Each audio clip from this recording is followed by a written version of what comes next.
Hello again, it's Joey John McGuire. I'm in my favourite Wetherspoons watering hole, which is the Oyster Rooms, located at the top of the escalator, first floor, Fulham Broadway Underground Station Shopping Centre, which can be found on Fulham Road, Fulham, London, Southwest 6, United Kingdom. It's not Mother's Day, it's Valentine's Day, and I've never received a card in my life. Maybe I don't deserve one.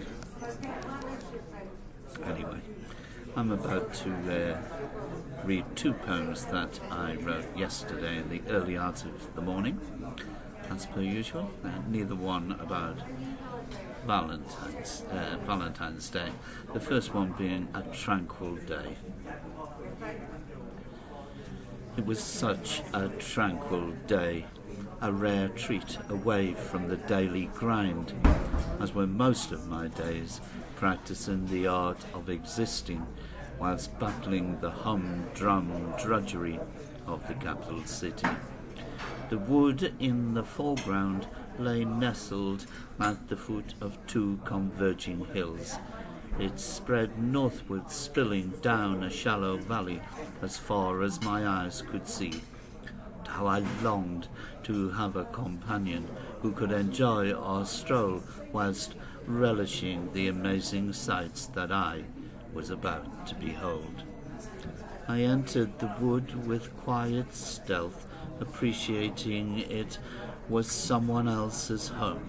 I coughed quietly, more as a gentle warning, as it was not my intention to startle anything grazing alone.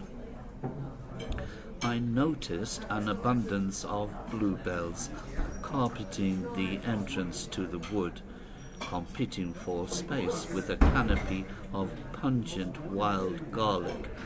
The birds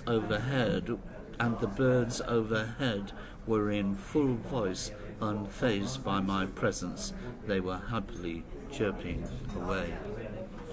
I stopped to watch as two butterflies danced and frolicked in the light breeze, getting on with things and oblivious to me. And just visible to my right, a pond, quietly stagnant, though on its surface teeming with precious life, all a treat for me. To my left, just in view, I could make out what I considered could possibly be a badger set, half hidden in the camouflage by a newly falling tree.